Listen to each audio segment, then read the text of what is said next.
ছাগল কাণ্ডের মতো একাধিক স্ত্রী, এরপরে শ্বশুর শাশুড়ি, শালা সম্বন্ধী, যেখানে যেখানে টাকা পাঠিয়েছে সব টাকা রাষ্ট্রীয় কোষাগারে এনে ওদেরকে দে হ্যাভ টু মেড সাপারার, কোনোভাবে এইটা ভোগ করতে পারবে না। বাকশালের আগে, বাকশালের সময় ওই শেখ মুজিব সরকারের সময় যা করছিল এক্স্যাক্টলি তাই, যে এই তৈল ব্যবসায়ীরা সমস্ত তৈল লুকিয়ে রাখলো, উনি ভাগ পায়া সেইটা উনি 8 টাকা বাড়াই দিল, সব তৈল বাজারে চলে আসলো।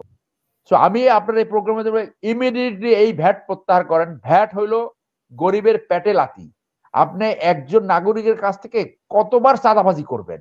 আপনি ট্যাক্স নেবেন, আপনি ভ্যাট নেবেন। আশঙ্কা যে তেমন কোনো কাজ হবে না অথবা হচ্ছে না। কিছু হয়েছে, কিছু প্রজেক্টের যে এস্টিমেশন ছিল সেটা কমিয়েছে। এইগুলা যে কেউ করতে পারে। এগুলো করতে হইলে এরকম যে ওয়াল ব্র্যান্ড, আর সেই ওয়াল ব্র্যান্ডের দরকার না, এটা সাধারণ মানুষই করতে পারে। কিন্তু আমার অন্য আশঙ্কা হলো যে প্রফেসর ইউনূসের যে ব্র্যান্ড নিয়ে আসছে সেই ব্র্যান্ডটা আমরা কাজে লাগাতে পারলাম না। যে উনি একটা অন্তর্বর্তীকালীন সরকার গঠন করলেন যার অর্ধেক অথর্ব, জাস্ট ক্যানট ডেলিভার। এর ভিতরে 3-4 জন আছে ক্লিয়ারলি ইন্ডিয়ান এজেন্ট, ইন্ডিয়ান কাছে তারা সারেন্ডার করেছে। কে সারেন্ডার করেছে? এই যে অর্থ উপদেষ্টা যাকে বানানো হলো, এবার একটা আকাঙ্ক্ষা ছিল যে ইন্ডিয়ার কাছে এবার কোনো ইলিশ পাঠানো হবে না। উনি সেই সিদ্ধান্ত এবং এই আকাঙ্ক্ষাকে পাশ কাটিয়ে হঠাৎ করে উনি ইলিশ পাঠিয়ে দিলেন, মানে কোনো কারণ ছাড়া। সো এখন আবার উনি ভ্যাট বাড়ালেন।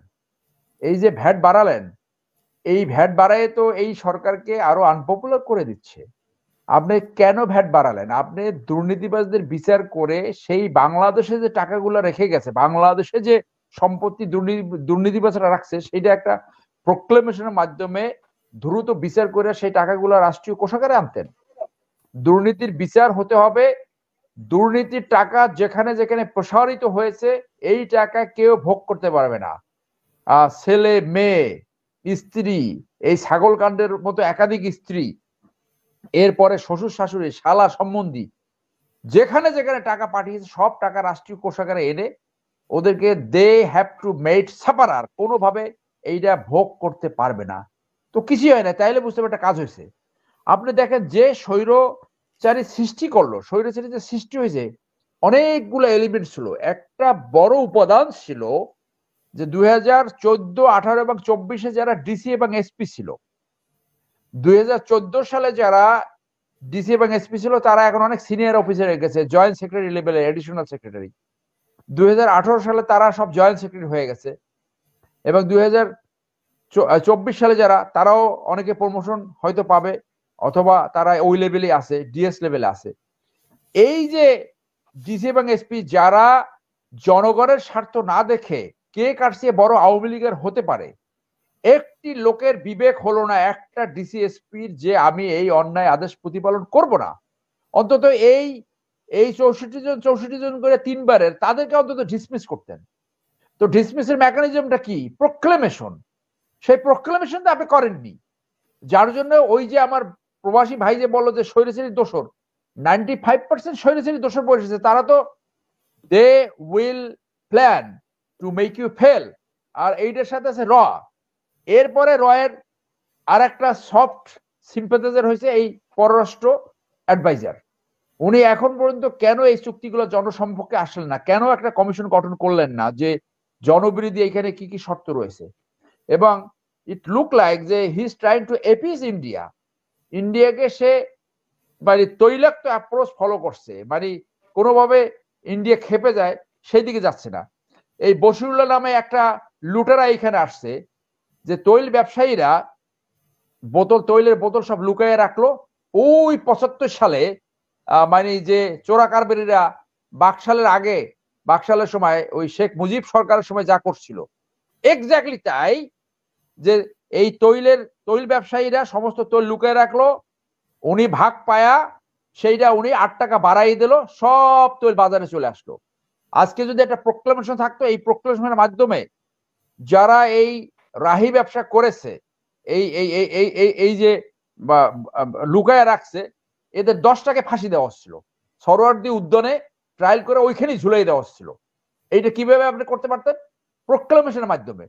তো আগে একটা চালের সিন্ডিকেটের একটা বাণিজ্য মন্ত্রী ছিল আওয়ামী লীগের সময়, বলে আমি এটা নিয়ন্ত্রণ করতে পারি না, কারণ চালের ব্যবসায়ীর সিন্ডিকেটের যে নেতা সে কিভাবে সেটা রক্ষা করবে? তো ওরা তো কিছু পারছে না। আপনার এই যে 2-3 জন মহিলা আসছে, what they are doing? Nothing, just nothing. পতাকা উড়াইতেছে, পথ পথ পথ করে প্রোটোকল পাইয়া 2 দিনে সব ভুলে গেছে। আরো আছে অনেকে।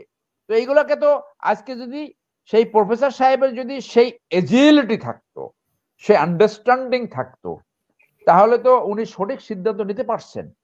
ওনার যে বয়স, ওনার যে টেম্পারামেন্ট, এতে এই বয়সে মানুষ সেন্ট হয়ে যায়, সেন্ট মানে দরবেশ অথবা সাধু টাইপের একটা মেন্টালিটি আসে।